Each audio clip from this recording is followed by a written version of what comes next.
그러니까 제도화된 정보예요. 그러니까 이거는 미술 작품 활동만이 아니라 여러분들이 지금 전공 영역에서 공부를 하고 계시는 모든 부분에서 사실 제도화된 정보라는 것을 바탕으로 우리가 학습을 하고 또 이해를 도모하고 또 내 것으로 수용을 해서 그것을 또 다르게 활용하는 방법을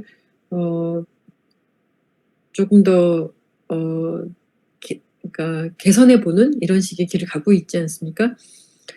이 얘기는 뭐냐면 장단점이 있는 것이 이런 제도화된 정보 속에서 내가 뭔가를 이해하기는 좋죠. 정리가 잘 되어 있기 때문에.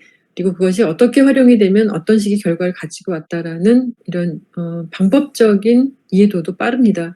하지만 문제가 뭐냐면 이것을 창의적으로 활용한다고 했을 때, 그러니까 조금 다르게 활용한다는 방법은 우리가 주어진 이 제도의 프레임 안에서는 전혀 다른 것으로 전환되기는 힘듭니다, 여러분. 그래서 건축가에게도 그렇고 또 우리 자연과학에서 이 의미는 조금 다르지만 건축이라든지 특히 미술 분야에서 그 어떤 특히 또 디자인 분야에서 이 탁월한 시대의 새로운 예술가, 디자이너 이런 분들이 건축가가 등장하는 것은 사실 타 영역에서 와서 활동하시면서 제도화된 이런 규율, 규칙, 전통 이런 것들에 얽매이지 않으면서 자유로운 사유를 하신 분들에 의해서 새로운 작품들이 등장하는 경우가 많았거든요.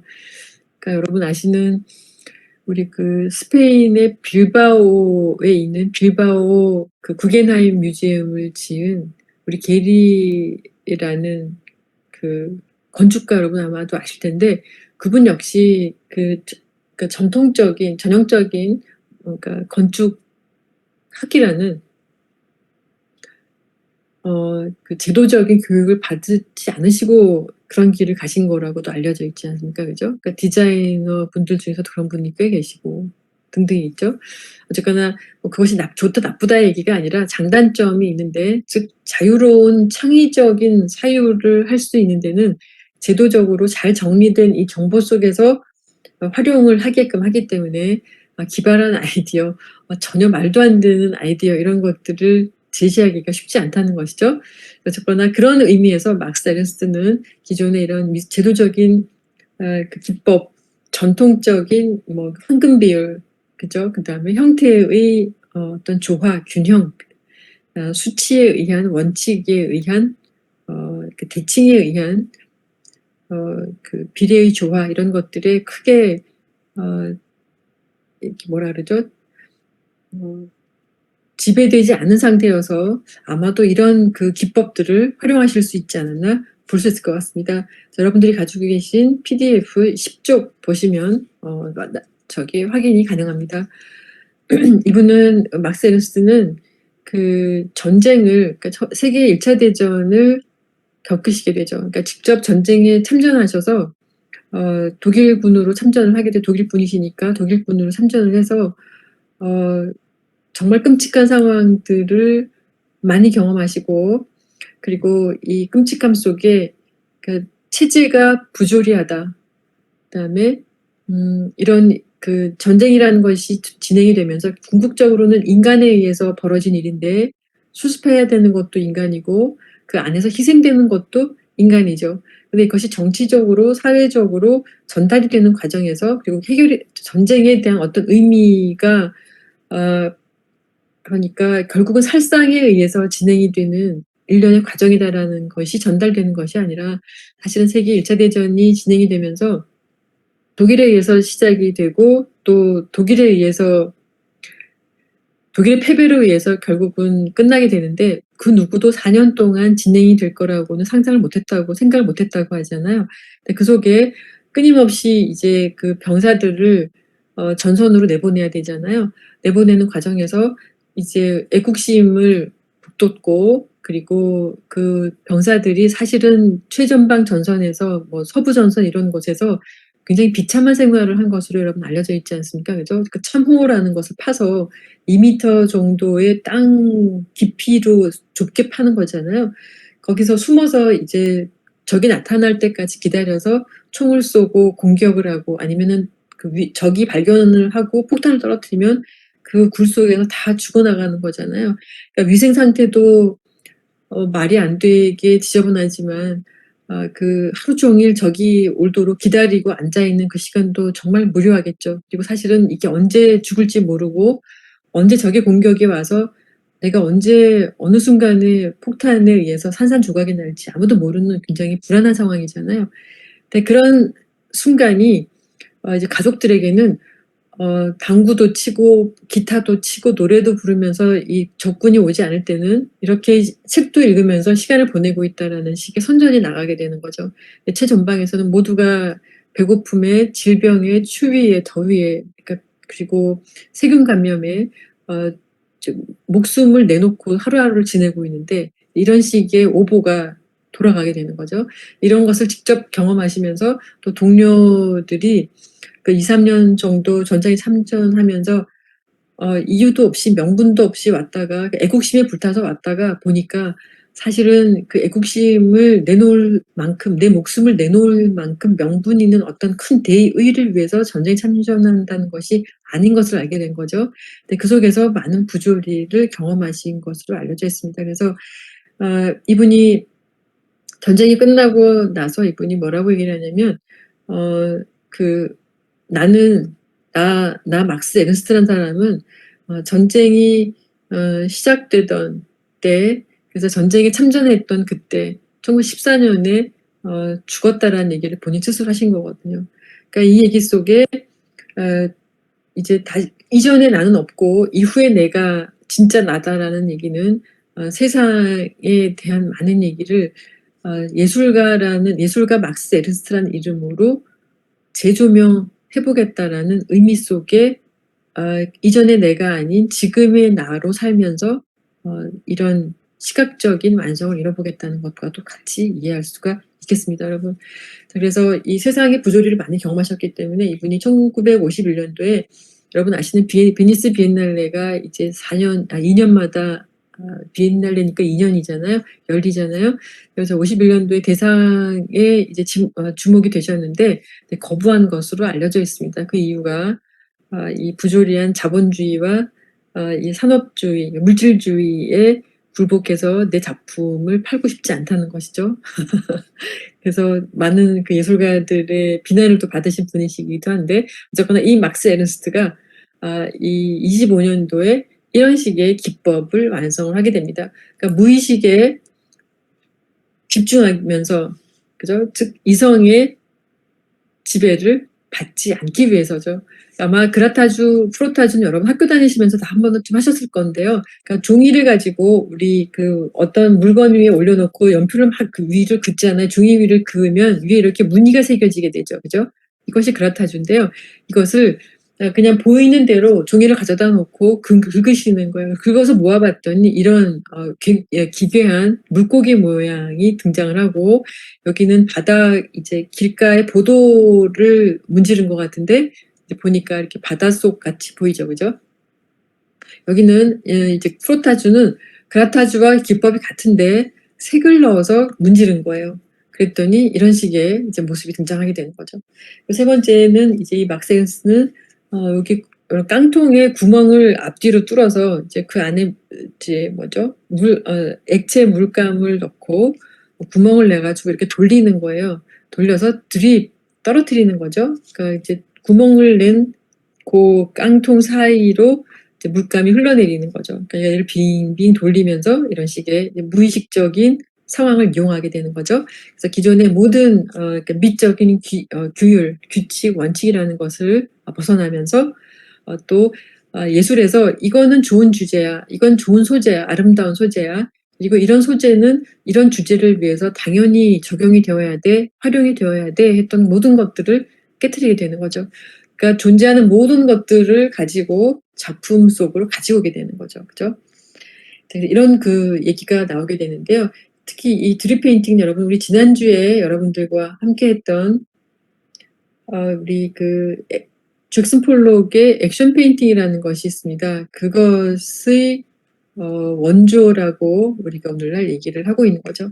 그러니까 이런 식의 막스 에른스트의 이런 그라타주, 프로타주 드립 페인팅은 무의식의 세계를 표현하기 위한 아주 좋은 방법 중에 하나다라고 얘기를 할 수가 있겠고, 그러니까 이런 무의식의 세계를 표현하기 위해서 의식의 지배를 받지 않는, 그러니까 무의식, 그러니까 가다가 뭔가 또 보이면 긋고 긁고 하면서 조합된 이미지라는 거죠. 그죠?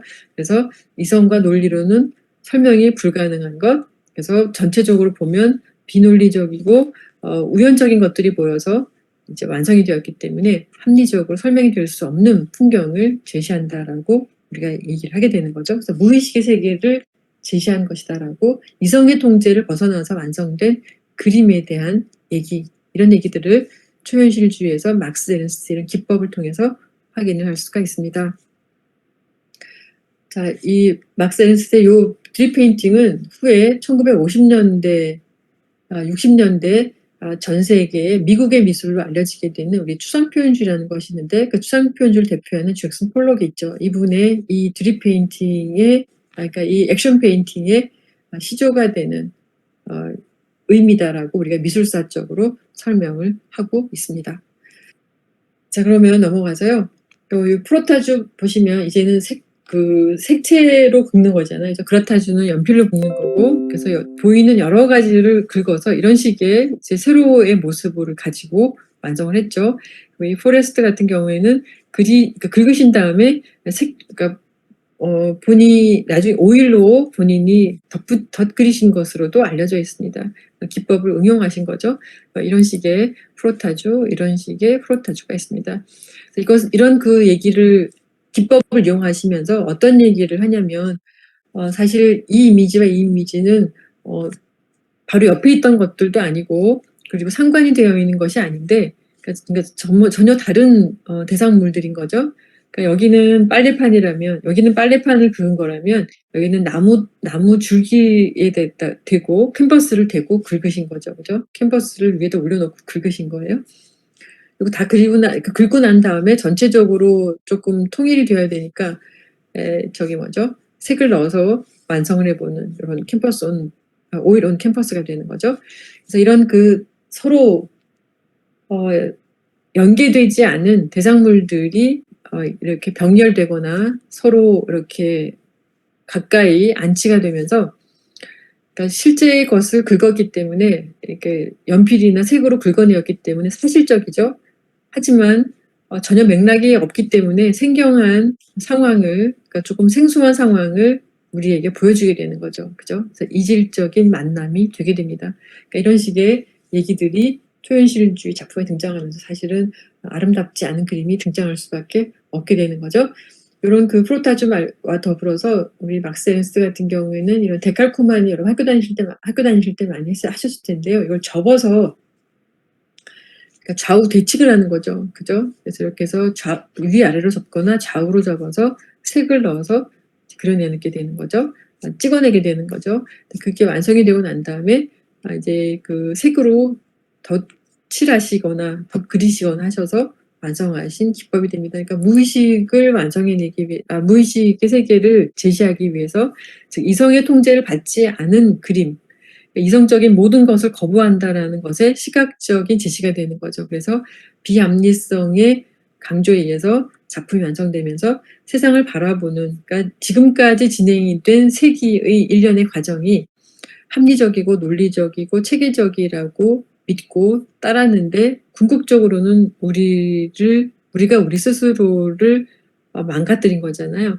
그 속에 진실로 합리적인 것이 무엇이라는 것, 그러니까 무엇이냐, 실제 정말로 논리적이라는 것이 무엇이냐를 되물으면서, 우리가 이전에 논리적이지 않다라고 했던 것, 의식적이지 않다라고 했던 것, 그것이 바로 무의식이고 비합리인데, 그것이 과연 정말 비합리고 의식적이지 않은 것이 무의식의 상태에서 가치가 없는 것이냐를 다시 한번 이제 의문화하게 되는 거죠. 그죠? 그러니까 시대가 많이 변화한 것을 이해할 수 있고, 그 변화한 시대 속에 현대적 인간이 지향하고자 하는 삶의 가치라는 것이 어떤 것이었는지를 우리가 미술을 통해서 다시 한번 확인할 수 있는 과정인 것 같습니다. 이런 막스 에른스트의 얘기와 더불어서 이분의 영상을 잠시 보시죠.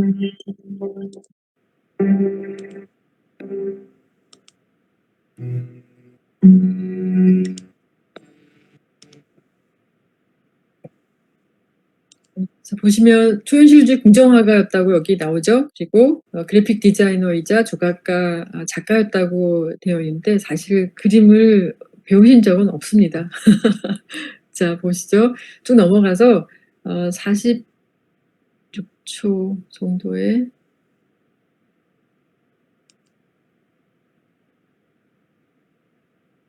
보시면 그런 프로타주, 그라타주, 조와 진동 같은 것들 발견했는데요. 이렇게 우리가 금방 알아본 데칼코마니, 프로타주, 그라타주를 완성하신 것으로 여러분들 이해하시면 되겠죠? 자, 그러면 이것들 이용해서 어떤 작품을 하셨는지 그 부분 여러분들 함께 한번 보겠습니다.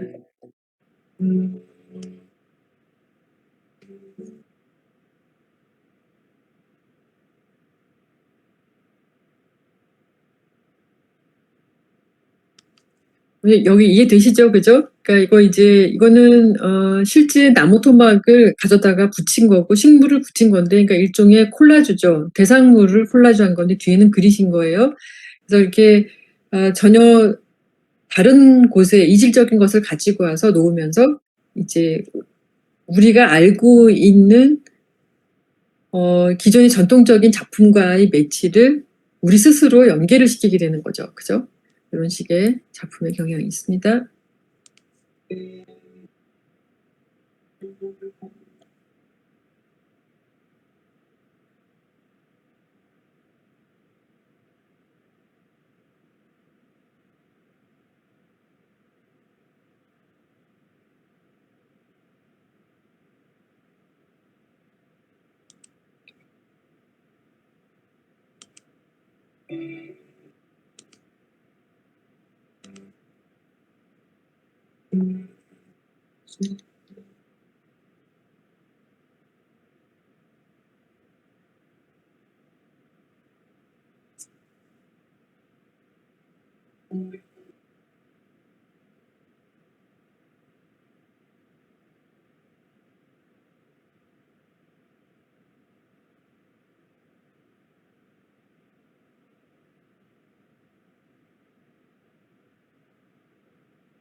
그러니까 지금 여러분들이 보시는 건 콜라주고요. 여기는 이제 회화 작품이 되겠는데, 제가 아까 말씀드린 요런 저기 뭐죠? 프로타주와 이것도 이런 경우 콜라주와 콜라주와 프로타주가 합쳐진 것이죠.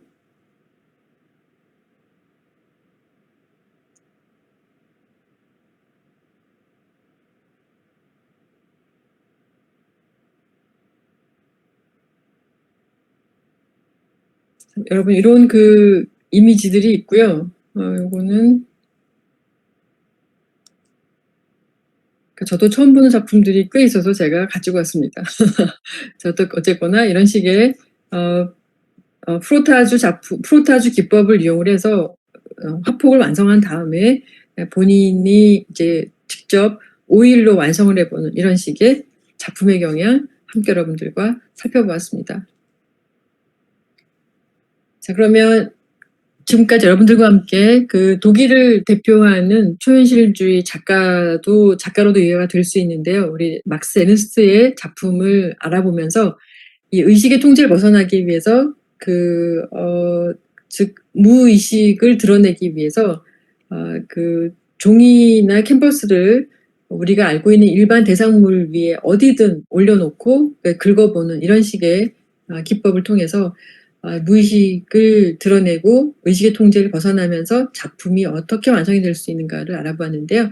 지금부터 여러분들과 함께 이 르네 마그리트라는 분의 작품을 통해서 이 초현실주의 작품이 그라타주나 프로타주 이외에 또 다른 어떤 기법들을 가지고 완성을 해서 우리에게 초현실, 주어 리얼이라는 것을 이해하게 하고, 그리고 그 주어 리얼 속에 이 무의식의 세계라는 것이 실제로 우리 인간에게 어느 정도의 가치인지 요 르네 마그리트는 어떤 식으로 풀고 있는지 여러분들과 함께 한번 알아보도록 하겠습니다. 아마도 여러분들이 가장 많이 보신 작품 중에 하나가 이 르네 마그리트의 골콩드라는 작품인데요. 1953년도에 완성이 된 것으로 알려져 있는데, 이분은 이 마그리트는 벨기에 출신의 화가로 알려져 있죠. 그러니까 여기 지금 보시면 이 작품에 집이 있고, 이 집 위, 그러니까 하늘이 되는 거죠. 그죠? 그러니까 바깥 실내가 아니고 실외인데, 이렇게 보시면 이렇게 남성이에요. 중절모를 쓰고, 소류 가방을 들고, 그리고 긴 외투를 입고, 구두를 신고, 또 이렇게 멋진 정장 바지를 입고, 그죠? 그러니까 수트를 안에 입고, 이 외투를 입고, 중절모를 쓰고, 그러니까 굉장히 갖춰진 차림을 한 남성분이 이제 그려졌는데, 이분이 신기하게도 한 분이 아니라 굉장히 많죠. 그래서 어떤 분은 요렇게 떠 있다라는 것에 중점을 두셔서 무중력 상태로 떠 있다라고 얘기하시는 분이 계시고, 또 어떤 분은 마치 비가 내리듯이 이렇게 사람으로 비를 내린다라는 얘기를 하시는 분도 계시거든요. 우리가 이 골콘드라는 요 제목 대신 그 겨울비라는 제목으로도 이 작품이 불리우고 있습니다. 그래서 그런지 이 작품을 겨울비로 불러서 그런지 요 남성의 모습을, 수많은 남성의 모습을 또 이렇게 가지런히 일렬로 내리잖아요. 그죠? 질서정연하게. 그래서 인간비 이런 얘기를 하기도 합니다. 이 중전모를 쓴 사람은 우리 르네 마그리트 자신의 모습을 그려낸 것이라고도 알려져 있는데요. 르네 마그리트는 늘 이렇게 모자를 쓰시고 이렇게 정장을 입고 다니십니다. 그래서 보통 이제 거울 앞에서 자신을 찍고 그리고 하시는 분이시거든요. 그러니까 본인의 모습이 여기 이렇게 많이 중첩이 되어 있는 것을 알 수 있습니다. 자, 여기서 이 작품이 여러분들이 아시는 것처럼 이게 지금 우리 한국에서 몇 해 전에 그 신세계 백화점이 리뉴얼될 때, 아마 저기 명동에 있는 신세계 백화점이 리뉴얼될 때 그 큰 그 외관을 이 마그리트 이 작품으로 이제 감싸고 공사를 꽤 오랫동안 진행한 적이 있었거든요. 혹시 여러분 보신 적 있습니까? 당시에 지나가시면서?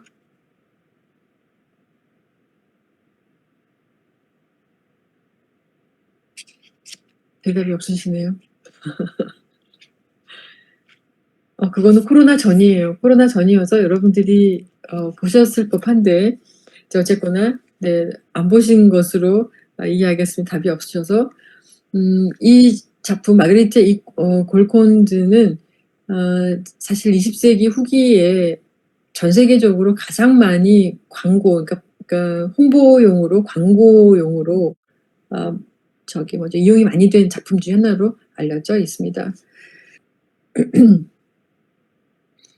어떤 분은 이 내리는 요 하나하나를 네이팜탄 같은 폭탄으로 보시는 분도 계시거든요. 그죠? 근데 어쨌거나 여기서 이분들은 모두 동일한 의상을 입고 동일한 그 포즈로, 차림으로 이제 떠 있거나, 뭐 만약에 내리는 비라면, 비를 은유한 거라면 위에서 아래로 내리는 거잖아요. 근데 그중에 똑같은 차림의 사람이 한 사람이 아니고 수많이 등장하지 않습니까? 그죠? 그래서 요런 그 의미를, 모두 동일한 의상을 입고 동일한 차림의 포즈를 하고 있는 요 모습을 현대의 무개성한 개인들로 빗대어서 설명해내는 이런 비평가들도 계십니다. 하지만 우리는 이런 그 수많은 것들 중에서, 수많은 인물이 등장하는 것 속에서 여러분들이 아마 보셨을 법한 이런 매트릭스에 등장하는 주인공 네오의 결투 장면이라든지, 또 복제된 수많은 스미스 요원들의 이런 얘기들이 사실은 이 마그리트의 이 작품과 연계가 되어 있다라고 보시는 분이 많은 거죠. 그러니까 영화 속에 등장한 이것이 마그리트의 요 장면에서 영감을 받아서, 혹은 아이디어를 제공받아서 아마도 활용을 이렇게 해본 것은 아닌가, 이런 얘기를 할 수가 있다고 합니다. 자, 그러면 우리 요 마그리트의 다음 작품 한번 알아볼게요. 보시면은 28년도에 완성된 작품인데 이분의 작품 속에 등장하는 마그리트 작품 속에 등장하는 이분은 그 저기 인물들은 다 이렇게 얼굴을 많이 가리고 등장을 하게 되는데요. 이게 이분의 가정사, 그러니까 개인적인 가족사를 알고 나면 왜 이런 그림을 그렸는지에 대한 이해를 조금 더 할 수 있게 됩니다. 설명을 드리자면 벨기에에서 태어났다고 말씀을 아까 드렸잖아요. 그죠? 재단사의 아들로 출생을 해서 삼형제 중에 맞이로 태어나셨는데 이분이 14살 되던 때, 마그리트가 14살이 되던 때 어머니가 돌아가시게 됩니다. 돌아가시는데 아파서 지병으로 돌아가신 것이 아니고 그 벨기에와 프랑스 사이를 흐르는 강이 있습니다. 그 강에 어머니가 밤에 잠못 차림으로 투신을 하신 거죠. 그러니까 자살을 하시게 됩니다. 다음날 이제 어머니를 물에서 건져서 올리게 되는데 어머니의 시체죠. 근데 아버지가 안 계셔서 14살이 된 어린 마그리트가 직접 그 어머니가 죽은 시체를 확인을 해야 되는 상황이 오게 되었다고 합니다. 그래서 14살의 나이로 죽은 어머니의 모습을 확인을 하는 과정에서 어머니가 잠옷을 입고 빠졌잖아요. 이렇게 물에 뛰어드셨잖아요. 이제 뛰어들고 강에 휩쓸리면서 이제 건져 올린 상황에서 어머니 그 잠옷 치마가 머리를 이렇게 쓰고 있었다고 알려져 있습니다. 그래서 그때 그 어머니가 죽었다라는 그 사실만으로도 충격이죠. 그리고 그 시체의 모습을 14살의 나이로 경험하게 된 요 마그리트는 그때의 그 상황을 자신의 일생에서 굉장한 트라우마의 한 부분으로 규정을 하고 있죠. 자, 그래서 이런 그림을 그런 상황과의 연계를 시키면서 이제 드러나지 않는 부분, 즉 이런 생경한 얘기들의 조합죠. 이런 얘기들을 우리가 또 연결을 시켜서 작품을 이해를 하고 있습니다. 마그리트는 어떤 얘기를 했냐면 대상물은 우리가 바라보는 세상에 존재하는 많은 것들은 그 눈에 띄는 세부적인 것만 우리가 이제 그려낼 수가 있는 것이지 전체를 다 그려내지는 못한다라는 얘기를 이분도 하시거든요. 여러분 이런 얘기는 우리가 낭만주의를 지나면서 그 추상으로 넘어오는 과정에서 수업 시간에 우리 함께 다뤘던 부분이기도 하죠. 그죠? 그 부분을 다시 제시하시면서 눈에 띄는 한 일부분만 우리가 바라볼 수 있고 또 집착할 수 있고 또 그것을 시각적으로 그려낼 수 있다는 것이죠.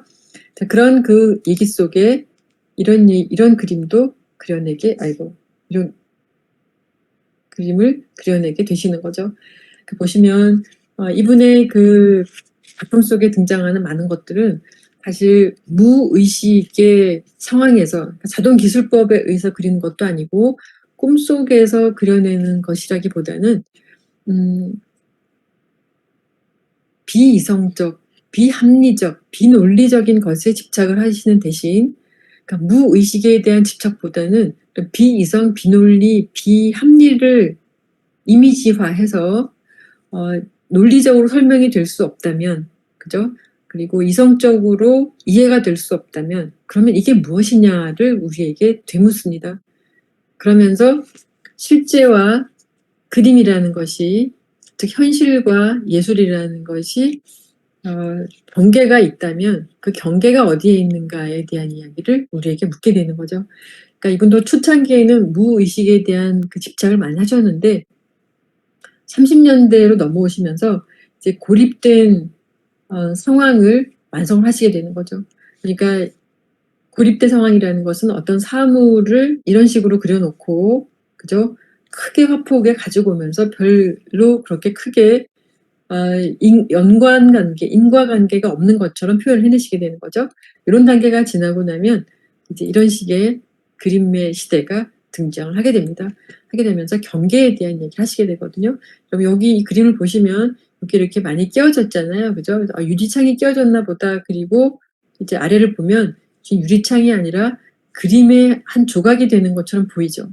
그러니까 이것이 유리창을 통해서 바라본 풍경이었다 생각을 했는데 캔버스 위에 그려진 캠퍼스가 깨어져서 떨어져 있는 것처럼 보이지만 이것이 유리 조각처럼 보이게 되는 이런 식의 이해하기 힘든 불가사의한 어떤 장면에 대한 얘기를 하면서 우리가 본 것은 그러니까 바깥에 보이는 것이 실제인지 아니면 여기 그려진 것이 실제인지, 즉 이게 아니라면 바깥에 보이는 이것도 그려진 그림 속의 풍경이라면 진짜가 아닌 가짜가 될 수 있는, 그러니까 이게 끼워졌기 때문에 이게 그림이 되는 거잖아요. 그럼 이거는 바깥의 것을 그렸다고는 하지만 사실 실제의 자연이 아니라 캠퍼스 위에 그려진 자연이 되는 것이죠. 그죠? 뭐 이렇게 어려운 그림을 그리시면서 50년대에 접어들면 우리 이 마그리트는요, 일명 우리가 이 50년대에 접어들면 마그리트는 돌을 많이 그리시거든요.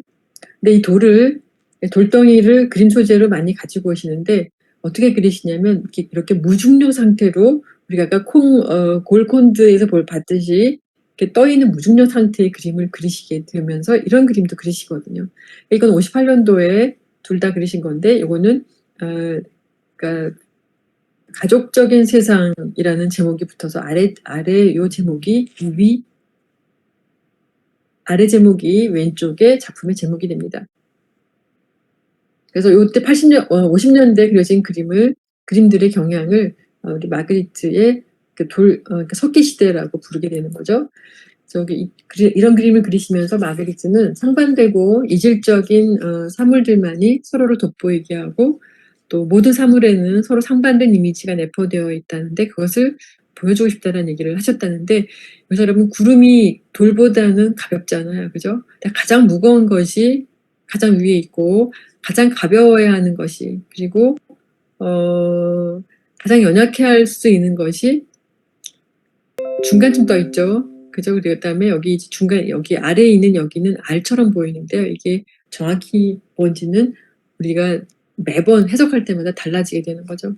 자, 여기서 이런 그림을 그리시게 된 그 의미를 우리가 1910년대 초에 등장했던 상대성 이론과 더불어서 양자역학의 이론이 있죠. 막스 플랑크의 양자역학과 그다음에 아인슈타인의 상대성 이론이 있게 되는데요.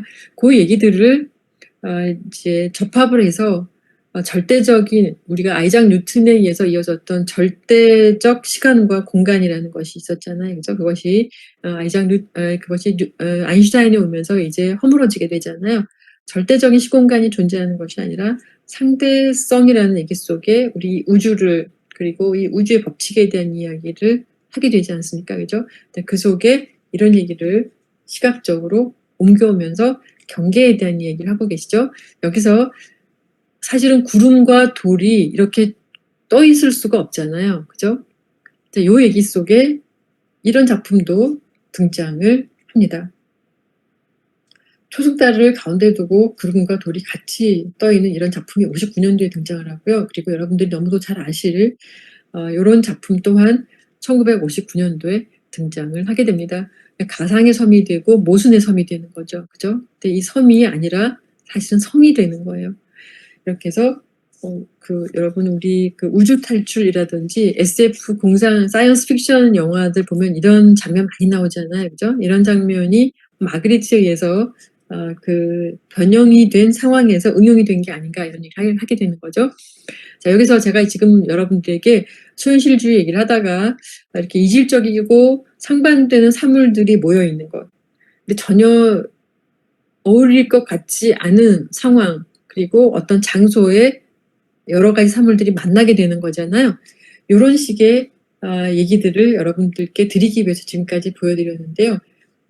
요 작품과 함께 여러분들 우리 마그리트 작품 보시면서 무엇을 이해해야 되느냐면 여러분들이 17쪽 가지고 계시는 17쪽의 PDF를 참조하시면 되는데, 이 작품은 심금, 그러니까 센서블이라는 제목이 붙은 작품인데요. 보시면 이렇게 유리컵이 굉장히 크죠. 이것이 랜드스케이프이 무한히 펼쳐져 있는 어느 한 곳에 굉장히 큰 모습으로 존재하고 이 위에 구름이 이렇게 두둥실 올려져 있습니다. 이 유리잔은 칵테일이나 우리 디저트를 먹을 때 사용할 수 있는 잔처럼 보이죠. 그러니까 부엌에 있어야 되거나 카페에 있어야 되는 건데 실외에 있고 이렇게 가벼운 구름이 그릇 위에 떠 있을 수는 없겠죠. 그죠? 그래서 이런 식의 조합, 이것을 가지고 우리가 무엇을 얘기할 수 있냐면 바로 대페이즈망이라는 것을 얘기할 수 있습니다. 이 대페이즈망 또한 무의식을 향한 의식의 통제를 벗어나기 위한 하나의 방편으로 초창기에 마그리트에 의해서 이용이 되었다는 것을 이해할 수가 있겠죠. 이 대페이즈망은 사전적으로 보면 추방이라는 단어의 뜻을 가지고 있는 것으로 알려져 있습니다. 그래서 이런 작품이 등장하죠. 그러면 대페이즈망에 대해서 알아보면서 이 대페이즈망과 대페이즈망을 이용하는 이유, 바로 이 의식의 통제를 벗어난 작품, 즉 비이성적이고 비논리적이잖아요. 비이성적이고 비논리적인 작품의 그 근간에서 초현실주의적인 의미를 여러분들과 함께 알아보도록 하겠습니다. 사실 이 로트레아몽이라는 분에 의해서 이 추방이라는 단어의 추방이라는 뜻을 가지고 있는 기법이 등장을 하게 되는데요. 이 로트레아몽은 프랑스의 문인이고 19세기를 이제 살으셨던 분인데 살아생전에는 그다지 크게 그 예술적인 재능을 받지 못하셨던 분 중에 한 분이신데 우연히 20세기 초 우리 아까 초현실주의 시작하면서 그 앙드레 브레통이라는 초현실주의 선언문을 발표하신 분 계셨죠, 그죠? 그분을 비롯한 여러 문인들에 의해서 이 로트레아몽의 시가 발견이 되게 됩니다. 그러니까 재고찰이 이루어지게 되는 거죠. 이 로트레아몽은 사실 예술가 이름이고요. 이분의 원래 이름은 이시도아 루시앙 두카스가 됩니다. 이 이름으로 활동을 하시지 않고요. 그러니까 이 두카스라는 이름으로 태어나셔서 로트레아몽이라는 이름으로 활동을 하시다가 작고하신 거죠. 보시면 굉장히 이른 나이에 작고하셨거든요. 이분의 시 중에 이 굉장히 유명한 것 중에 하나가 말도로르의 노래라는 것이 있습니다. 그러니까 이 노래, 이 시가 초현실주의자들에게 굉장한 영감과 그리고 굉장한 아이디어를 선사한 것으로 알려져 있죠. 이게 무슨 노래냐면 말도로르라는 이 주인공이 본인이 이제 겪은 일들 그리고 본인이 서술하는 일들을 시처럼 쭉 나열하는 거거든요. 근데 이게 특이한 것이 연관관계가 없어요. 각 그 1부, 2부, 3부, 이제 5부, 6부로 쭉 나눠지게 되는데 연관관계가 전혀 없습니다. 그것만 특이한 것이 아니라 각각의 내용들이 굉장히 끔찍하고 고통스러워요. 근데 그 속에 이제 이 로트레아몽이 뭐라고 얘기하냐면 금지된 모든 것들, 그러니까 전통이 허락하지 않고 관습이 수용하지 않은 모든 것들을 나는 해보겠다는 거죠. 따라서 전통적으로 금지되어 있는 것들을 금지하는 것, 그러니까 타부시되던 것들을 타부해보는 것, 이런 것들이 이 말도로르의 노래라는 것 속에 등장을 하게 됩니다. 보시면 여러분 공원이 등장하고 창녀가 등장을 해요. 근데 이 둘이 이제 그 공원에서 창녀와 내가 만나서 협약을 이루면서 뭘 하냐면 어린아이의 피를 흡혈하는 이런 이상한 얘기가 등장을 하죠.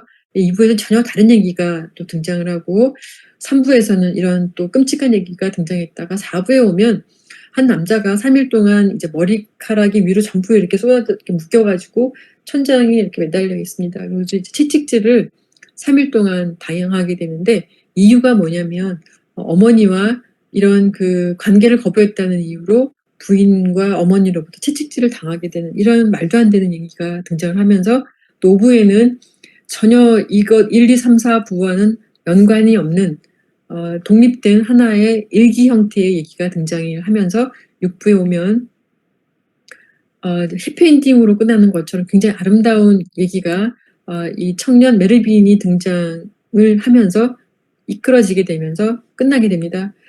여기서 제가 이 얘기를 드리는 이유는 여러분, 이런 그 말도로리의 노래라는 얘기의 전개 속에 이런 내용이 등장합니다. 재봉틀과 양산이 해부대에서 만나듯이 아름다운. 여기서 여러분 어때요? 재봉틀은 옷을 이제 만드는 어떤 기구잖아요. 양산이라는 것은 햇볕이 따가울 때 우리 여름에 많이 쓰잖아요. 햇볕을 차단하기 위한 도구예요. 그러니까 재봉틀은 실내에 있는 것이고 양산은 실외에서 사용하는 것인데 이 실내와 실외가 만나죠. 더군다나 이 둘만이 아니고 해부대가 등장하는 해부대는 여러분 외과 의사가 수술을 하기 위해서 필요로 하는 그러니까 수술용 침대가 되는 거잖아요. 그죠? 이 해부대 위에서 재봉틀과 양산이 만났는데 얘가 아름답다고 얘기하는 거죠. 자, 그 모습이, 이런 식의 모습이 될 수도 있겠습니다. 제가 양산이라고 가지고 왔는데 어떤 분은 이걸 우산이라고 풀어서 우산으로 얘기하시는 분도 계십니다. 아마 그런 얘기에서 이렇게 가지고 온 것 같은데요. 해부대 위에서 이 재봉틀과 양산이 만났는데 어때요? 아름답습니까?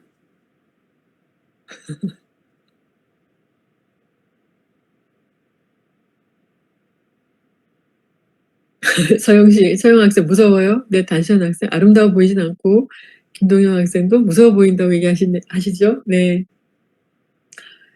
그죠? 아름답진 않죠. 그죠? 이 시처럼 사실은 조금 끔찍하기도 하고 무섭죠. 여기 로트레아몽이 주장하는 것은 이런 고통과 끔찍함을 통해서 우리는 그 고통과 끔찍함 뒤에 오는 숭고에 대한 얘기를 할 수 있다고 얘기하거든요. 그러니까 이 숭고는 18세기를 지나면서 미술이란 영역 속으로 들어온 큰 것, 장대한 것, 이런 얘기 속에 등장하는 거죠. 그래서 이제 이 숭고를 처음 제시하신 분이 그러니까 미술사적으로 제시하신 분이 칸트라는 분이잖아요. 이제 임마누엘 칸트라는 분인데, 그분이 이제 버크라는 분과 이어서 양적으로 큰 것, 그다음에 절대적으로 높은 것, 이런 얘기를 하시거든요. 그러니까 여러분, 우리가 쉽게 얘기하면 자연이 아름답다고 얘기한다는 것은 이제 흔히들 얘기하는데, 거대한 산이 그 자체로는 아름답지 않죠. 그죠? 그리고 이제 파도 같은 경우도 파도가 2, 3m 이렇게 크게 쳐오다가 내 앞에서 확 무너질 때 그 모습을 우리가 궁극적으로는 아름답다고 하지만, 파도가 넘실넘실 오다가 이렇게 2, 3m 내 앞에서 솟구친 때 그 모습은 무섭거든요. 그죠? 근데 그 모습에서 파도가 부서지는 과정에서 우리가 아름답다고 얘기를 하잖아요. 그죠? 근데 그 아름다움은 사실은 숭고가 곁들여진 아름다움이라고 얘기할 수 있습니다. 그래서 이 숭고는 절대적으로 압도되는 것이, 절대적으로 압도가 되는 것이 고통일 수도 있고 두려움과 무서움일 수도 있어요. 그러니까 산이 거대하잖아요. 순간 압도돼서 두렵죠. 하지만 그 두려움이 사라지고 나면 금방 사라지거든요. 그 두렵다는 것이 산 앞에 있을 경우, 파도 앞에 있을 경우, 그러고 나서 우리에게 다가오는, 아, 멋있다, 근사하다, 훌륭하다, 장대하다, 이런 느낌이 모두 숭고의 영역이라고 알려져 있습니다. 근데 이것을 얘기하고 싶다는 거죠. 하지만 이것이 여기서 드러나는지는 잘 모르겠습니다. 그러죠? 자, 어쨌거나 여러분, 재봉틀이 있어야 되는 곳, 양산이 쓰여지는 곳, 해부대가 필요한 곳은 다른 곳인데 이렇게 각각 다른 애들이 만나요.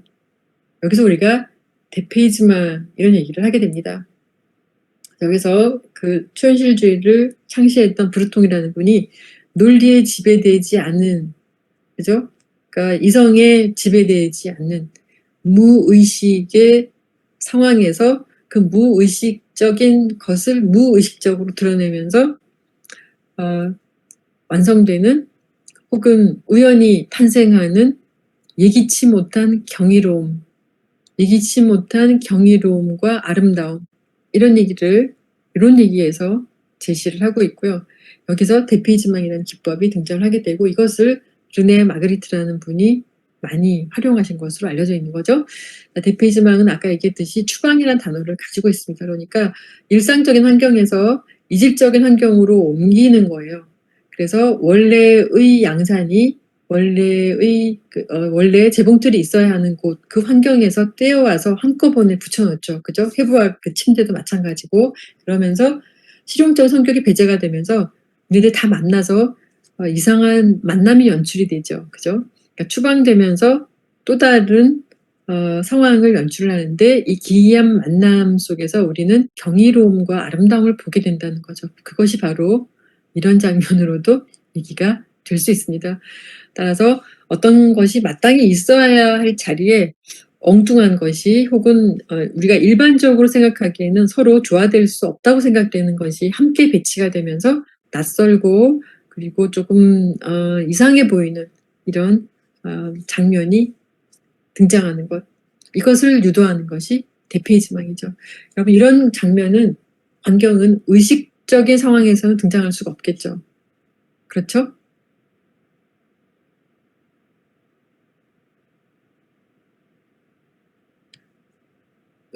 그러니까 무의식적으로 그러니까 합리적인, 논리적인, 이성적인 연관관계를 생각하지 않고, 그러니까 무의식 상태에서 그 자동기술법처럼 여러 가지를 놓고 한번 연결해 보는 거죠. 그죠? 그랬더니 이렇게 경이로운 아름다움이 등장을 한다라고 초현실주의자들이 얘기를 하게 되는 거죠. 그래서 이런 그 낯선 느낌은 시각적인 충격을 주는 동시에 인식의 충격을 함께 준다고 합니다. 왜냐하면 우리가 일반적으로 알고 있는 게 아니라는 거잖아요. 여기서 우리가 이해할 수 있는 것이 즉 일반적으로 우리가 알고 있다는 것. 그래서 일반적으로는 이렇게 통용이 되고, 즉 컵은 일반적으로 부엌에 있어야 되는 것이고, 또 이렇게 생긴 유리잔은 칵테일이라든지 디저트나 아이스크림을 먹을 때 사용하는 것이다 라는 어떤 규율 속에서 우리가 살고 있는 거잖아요. 그죠? 근데 이것이 전혀 다르게 사용이 되고 전혀 알 수 없는 장소에서 크게 확대가 되어서 우리에게 등장했을 때, 여기서 이 유리잔이라는 것이 과연 정말 그 용도로만 쓰여져야 되었기 때문에 탄생한 것인지에 대한 질문을 다시 해볼 수 있겠죠. 그죠? 그와 동시에 여기에서는 이해할 수 없고 알 수 없는 내면의 심리에 대한, 그러니까 무의식에 대한 이야기를 건드리고 있다, 이렇게 우리가 설명을 해내고 있는 거죠. 그리고 막스 에르스트 이런 그 정원 같은 경우도 있습니다. 여기는 이제 콜라주 작품인데요. 보시면 사진과 인쇄에 대한 책의 한 부분이에요. 여기는 수질과 토양에 대한 거거든요. 그 부분에서 여기를 잘라내고 이제 콜라주를 시킨 거죠. 그러니까 마치 여인이 이 속에 들어가 있는 것 같죠, 그죠? 그러니까 사실 이게 불가능하잖아요. 근데 이런 그 생경한 낯선 그 조합을 이루면서 사실은 이질적인 이미지들이 서로 연계가 되면서 우리에게 전혀 예상치 못한 어떤 놀라움을 주는 동시에 경이로움을 준다는 거죠. 그래서 마땅히 있어야 할 자리에, 사실 사람이 있어야 될 곳은 이곳이 아니잖아요. 그죠? 이런 모습에서 초현실이 창출이 되고, 여기서 비합리적인 것, 비논리적인 것, 비이성적인 것을 드러내면서 우리는 그 이성의 지배를 받지 않아도 경이로운 아름다움을 창출해낼 수 있는 상황에서의 예술의 창작을 가능하게 할 수 있다, 이렇게 보여주고 있는 거죠. 그죠? 이런 얘기 속에 마그리트가 이런 작품도 완성을 하는데요. 보시면 이 작품은 헤겔의 바캉스라는 거거든요. 헤겔의 바캉스, 헤겔은 여러분 아시는 것처럼 우리 그 변증법, 모순율에 근거한 변증법을 완성하신 분이잖아요. 그죠? 그러니까 고대 때부터 있는 그 이제 플라톤과 아리스토텔레스로부터 이어지는 이런 그 변증법적인 얘기를 이제 헤겔이 모순율에 근거해서 정리를 해내시잖아요. 그래서 마그리트가 뭐라고 얘기하냐면, 우산을 펼쳐서 위에 컵을 올렸잖아요. 그죠? 이 컵은 우산 위에 이렇게 올려질 수가 없을 뿐더러, 그죠? 비가 오면 이 여기에 떨어지지 이 컵에 떨어지진 않겠죠. 그죠? 근데 우산은 비가 올 때 쓰는 거잖아요. 그죠? 이제 이 우산을 이제 펼치면 비가 오는 동시에 비를 튕겨내죠. 그죠? 그래서 정이고 반이에요. 모순이죠. 비를 맞으면서 튕겨내면서 이 안에 있는 나는 비를 맞지 않게 됩니다. 그죠? 이런 그 과정을 가지고 마그리트가 헤겔의 바캉스라는 제목을 붙이죠. 자, 어쨌거나 여기서 데페이즈망이라는 기법을 이용을 해서 일상생활에서 통용되고 있는 일반적인 것들을 배제하죠. 그죠? 실용적인 일반적인 것들을 배제해서 전혀 다른 용도로 가지고 오면서 우리에게 그동안 우리가 알지 못하는 어떤 상황을 제시하면서 낯선 느낌을 주는 동시에 이 낯선 느낌은 시각적 충격인 동시에 인식의 충격을 주면서 초현실을 창출해 내게 되는 거죠. 즉 초현실이라는 것은 의식의 지배를 받지 않는 상황에 제시가 된다는 거죠. 그죠? 그럼 이렇게 해서 초현실주의자들은 의식의 지배를 받지 않는다라는 것을 제시할 수 있으면 모든 것을 동원했던 것으로 알려져 있습니다. 그죠? 이것의 그 큰 배경은 바로 전쟁이었고 전쟁과 동시에 물질주의 혹은 자본주의에 의해서 변해가는 우리 문화사, 인간사, 문명사에 대한 어떤 저돌적인 반항, 공격이었다고도 볼 수 있습니다. 그리고 전통적으로 우리가 인간에 대해서 규정해 놓은 굉장히 큰 사안들이 있잖아요. 그죠? 그러니까 절대적인 이성의 존재고 그리고 합리적인 사고를 할 수 있고 그래서 의식화된 존재이기 때문에 인간에 의해서 해결되지 못할 것이 없는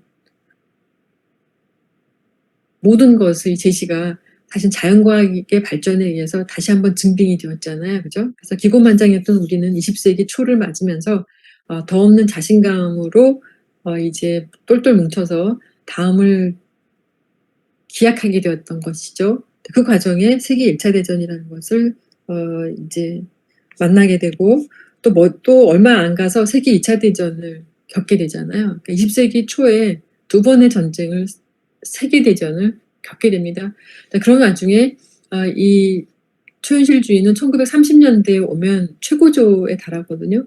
여러분 아시는 것처럼 33년이 되면 1933년이 되면 아돌프 히틀러가 정권을 잡게 되죠. 잡게 되고 1939년도에 세계 제2차 대전이 또 일어나게 되거든요.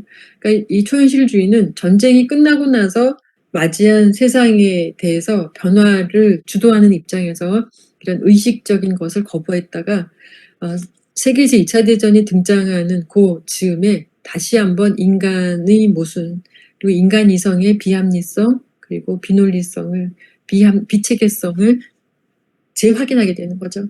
그러면서 이런 식의 기법을 이용을 해서 점점 인간은 누구이고 무엇이고 그러니까 인간을 이해하기 위해서 우리는 인간 정신을 파헤쳐야 되는데 인간 정신을 파헤치기 위해서는 프로이드가 제시한 무의식의 세계를 파헤칠 수 있어야 한다는 것이죠. 그래서 그 무의식을 알 때 이해할 수 있을 때 우리는 의식화된 척하는 인간의 본성을 그러니까 본 진심을 알 수 있게 되는 과정에서 앞으로 전쟁이라는 것이 또 있어야 되는 건지 또 일으킬 수 있는 것인지 이런 얘기들을 점검해 볼 수 있었겠죠.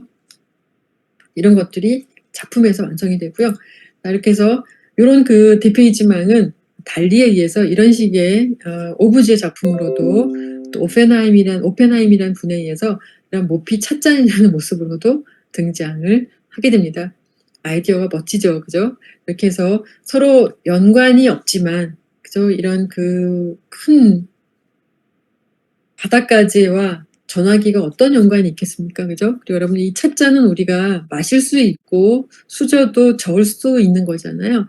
이렇게 모피로 만들어 놓으면 이게 물에 젖으면 모피는 안 되는 거죠, 그죠? 그러니까 그 전혀 상관이 없는 극과 극의 두 이질적인 물건을 제시를 하면서 우리에게 현실 세계에서는 이성적으로 설명이 불가능한 상황에서 즉 논리의 지배를 받지 않는 상황에서 우리가 그동안 통념적으로 일상적으로 이것은 이것이야 저것은 저것이야라는 경계를 지어놓고 이분법에 의해서 그 인간사를 이끌고 또 지식 체제를 완성하고 그리고 옳고 그른 것을 나누고 선하고 악한 것을 나누고 미와 추를 논하는 것이 과연 옳은 것이냐 정말 그것이 그 기준점이 맞는 것이냐 이런 얘기를 초현실주의를 통해서 우리가 다시 한번 확인을 할 수가 있었던 것이죠. 그죠?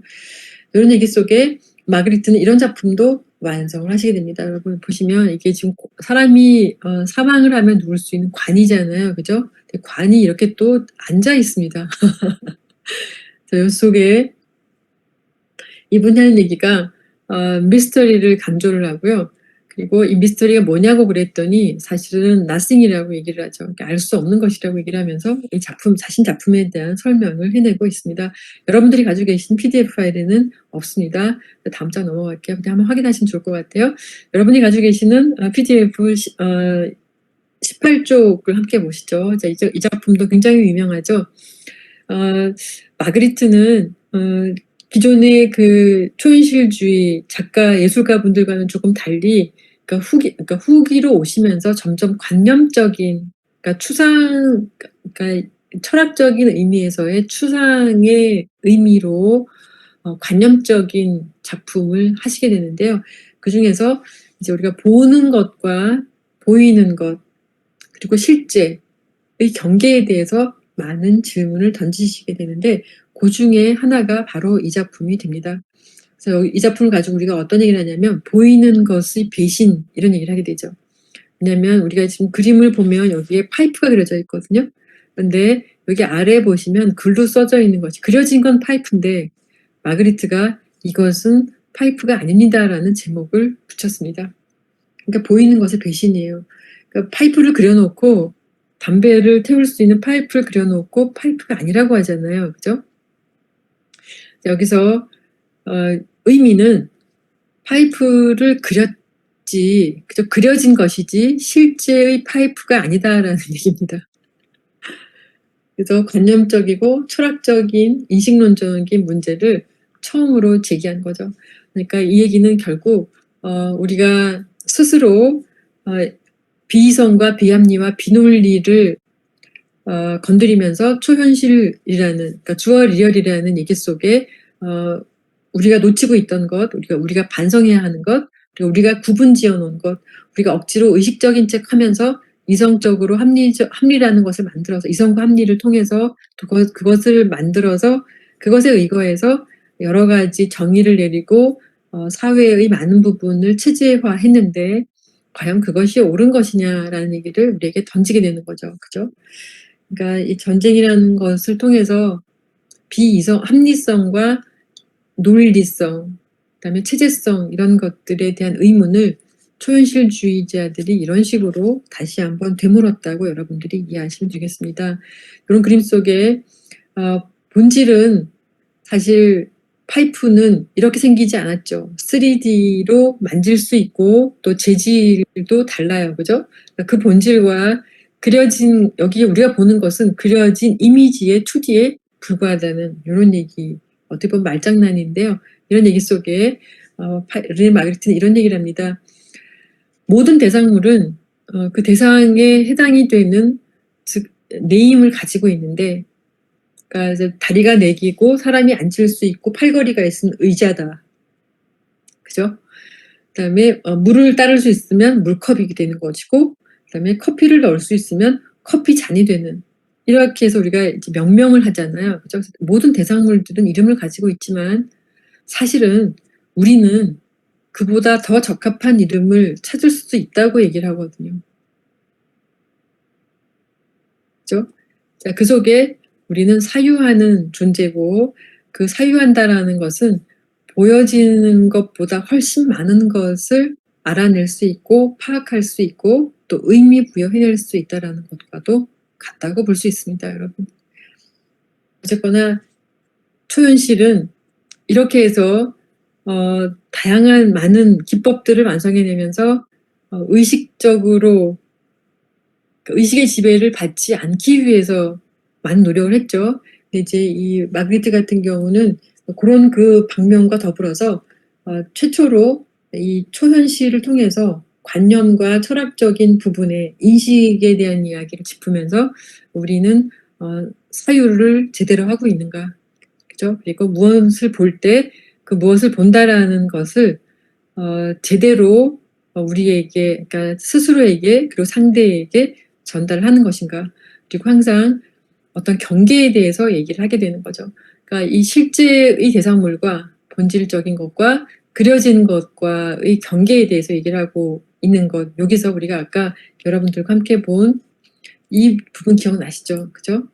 그러니까 이 그려진 부분과 깨어진 부분 그리고 실제로 존재하는 이 부분의 경계에 대한 얘기 속에 의식적인 것, 무의식적인 것의 이 경계 역시 우리에게 제시를 하고 있습니다. 그러니까 여러분 그림이 점점 어때요? 고전주의와 더불어서 진행이 되면서 점점 그림이 어려워지죠. 복잡해지죠. 그죠?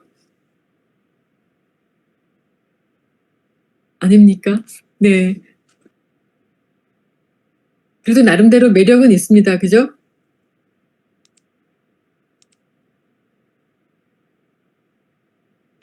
네, 자 여기서 그럼 여러분들과 함께 이 초현실주의가 그림만 있는 것이 아니고 조각도 있거든요. 그러니까 여러분이 가지고 계시는 PPT 20쪽 되겠는데요. 보시면 우리 자코메티라는 우리 스위스 출신의 조각가분이 계십니다. 이분은 샤르트르라는 우리 실존주의를 대표하시는 분과 또 이 실존주의를 바탕으로 해서 우리 시를 쓰시는 사무엘 베케트가 있죠. 굉장히 유명하신 분이잖아요. 그래서 고도를 기다리며라는 글을 쓰신 분 중에 한 분이시죠. 한 분이 아니라고 해서 그분이시죠. 요런 그분의 얘기를 가지고 자코메티가 실존주의적인 의미에서 존재라는 것은 무한한 공간에 홀로 내던져진 것과 같다라고 얘기를 합니다. 자, 그래서 요런 그 로댕의 이제 칼레 시민이 이렇게 완성이 되는데 이것을 자코메티가 이런 식으로 완성해 보죠. 그러시면서 이분은 여러분이 사람이 이렇게 생기진 않았잖아요. 그죠? 이렇게 길게 늘어뜨리는 거죠. 고무줄처럼 길게 늘어뜨린 상태에서 이 겉표면이 굉장히 이제 청동으로 그다음에 석고로 만들면서 뾰족뾰족하게 만듭니다. 그래서 눈으로 보면서 아파요. 이렇게 우리가 햅틱적으로 눈으로 만진다라고 얘기를 하잖아요. 눈으로 만질 때 아프죠. 그래서 마치 여기를 건드리면 만지면 까칠까칠 아플 것처럼 그러면서 보이지 않는 이 부피를 보이지 않는 그 살의 부피를 우리가 만들어 간다고도 얘기를 하거든요. 여기서 자코메티가 이렇게 얘기합니다. 그러니까 육체는 무의미하고 무의미하기 때문에 내가 큰 의미를 두지 않았고 이걸 길게 늘어뜨리면서 인간 존재는 무한한 공간에 홀로 내던져진 것 같은 존재잖아요. 그 속에 절대적인 고독을 표출을 하면서 인간의 실존이라는 것은 의식 속에서만 존재하는데 그 의식을 파악하려면 결국 무의식에 집중을 해야만 한다라고 얘기를 할 수 있는 것이죠. 그죠? 그래서 실존과 의식과 무의식의 관계에서 자코메티의 작품 또한 초현실주의적 의미에서 이해가 가능하게 됩니다. 이런 그 얘기 속에 여러분들과 함께 지금까지의 초현실주의의 의미를 알아보았고요. 지금부터는 그러면 20세기 후기와 21세기에 와서 이 초현실주의가 어떤 식으로 재창조가 되는지 여러분들과 함께 한번 알아보도록 하겠습니다. 그 속에서 특히 데페이즈만 기법을 이용을 해서 어떤 식의 20세기 후기, 즉 포스트 모던 시대죠. 작품이 진행이 되는지 함께 보시죠. 요거는 양용리앙이라는 우리 중국의 예술가분이신데요. 이게 헤븐리 시티예요. 하늘의 도시죠. 일반 도시가 실제 우리가 알고 있는 도시가 여기에 있는데요. 이 도시가 이렇게 위에 구름 사이에 다시 완성이 되죠. 아이고. 그래서 보시면 이 부분이 됩니다. 구름 사이로 도시가 지어지게 되죠. 그죠? 그러니까 사실 이렇게 존재할 수는 없으나 이 데페이즈망 기법, 구름과 도시를 연계를 해서 탄생될 수 있는 또 다른 생경한 분위기를 우리에게 완성해 주게 되는 거죠. 그죠? 이런 작품이 있고요. 그다음에 같은 작가의 작품인데 중국 특유의 그 산수화의 전통이 있습니다. 그러니까 20개 전통이 있는 그림을 배경으로 해서 그 위에 현대화된 도시의 모습을 접목시키는 거죠. 그래서 순수한 산수와 전통 위에 현대의 물질 문명이 합쳐진 상황에서의 데페이즈망이 등장을 하고요. 그 모습이 여기서도 함께 존재합니다. 이렇게 보시면 순수 산수화 속에 여기 보시면 20세기 후기 자본주의와 물질 문명에 의해서 등장하는 첨단의 기술에 의해서 완성되는 도시가 여기서 보이죠, 그죠? 그래서 그러니까 숲에 의한 산은 나무의 모습은 빌딩의 숲으로 변해가는 모습으로 이렇게 우리에게 제시를 다시 해주고 있죠, 그죠? 데페이즈망의 모습이고요. 그다음에 더 나아가서 우리 파스쿠알레라는 남미 출신의 예술가분은 이런 식의 그 데페이즈망으로 우리를 놀라게 해주죠. 이런 식의 재미있는 컴퓨터 그래픽으로 완성을 해서 사진 작업으로 우리에게 초현실의 의미를 다시 보여주면서 현대인의 의미 보여주고요. 사과를 본인의 모습과 적용을 해서 이런 식의 모습도 그 잔디 깎는 모습을 본인의 그 얼굴에서 등장하는 본인의 그 수염을 깎는 모습과 결부를 해서 우리에게 또 다른 초현실의 모습을 보여주면서 이 모습에서 우리가 대페이즈만 기법을 떠올릴 수가 있게 되는 거죠. 그죠? 이렇게 해서 여러분들과 함께 초현실주의와 관련된 많은 얘기 속에 초현실주의가 무엇인지, 그리고 초현실이 왜 그렇게 초현실적인 것을 드러낼 수밖에 없었는지, 그 속에 무의식이라는 것에 대한 집중이 있었고, 그 무의식은 궁극적으로 시대적인 배경에서 등장했던 것으로 우리가 파악을 했습니다. 그렇죠? 그래서 이 무의식은 전쟁이라는 시대적인 상황에서 등장하면서 비합리, 비논리, 비이성을 가까이 하게 된 당대의 예술가분들의 그 어떤 경향에서, 더군다나 그런 그 의식화된 상황에서 등장했던 그 프로이드의 꿈의 해석이라는 이런 이론과 함께 더불어서 초현실주의가 당 시대와 맞물려서 보다 더 활성화될 수 있었고요. 그런 과정에서 무의식을 드러내면서 의식의 지배를 받지 않기 위해서 많은 기법들이 등장을 하게 되는데, 그 기법에서 우리 막스 에른스트라든지, 그다음에 우리 데페이즈만 기법은 물론 문인에 의해서 아이디어를 전해받았지만 시각적으로 완성하는 과정에서 르네 마그리트 작품을 가지고 여러분들과 함께 짚어보면서 이런 류의 현대 작품까지 이어지는 것을 함께 알아보았습니다. 자, 그럼 이렇게 해서 그 시험 문제 같은 경우는 그 대페이지만 기법에 대해서 물을 수도 있겠죠, 그죠? 그리고 지난 시간에 여러분들이 제출해주신 그 추상과 관련된 일상생활 속에서의 추상 물건과도 연관이 되어서 여러분들이 제출해주신 과제에서도 그 시험 문제, 단답형 문제가 제출될 수 있습니다. 요거 염두에 두시고 오늘 초현실주의 여러분들이 점검해 보시면서 이해를 더 도모하시면 좋겠습니다. 여러분들이 바라보시는 현실에서의 대페이지망은 어떤 것이 될 수 있을지 한번 생각해 보시는 것도 재미있을 것 같습니다. 네, 수고 많으셨고 오늘 수업 이상으로 마치겠습니다. 채팅창에 여러분 학번 이름 올려주시고 퇴실하시면 되겠습니다. 감사합니다. 다음 주에 뵙겠습니다. 좋은 한 주 되세요. 네, 고맙습니다. 네, 감사합니다.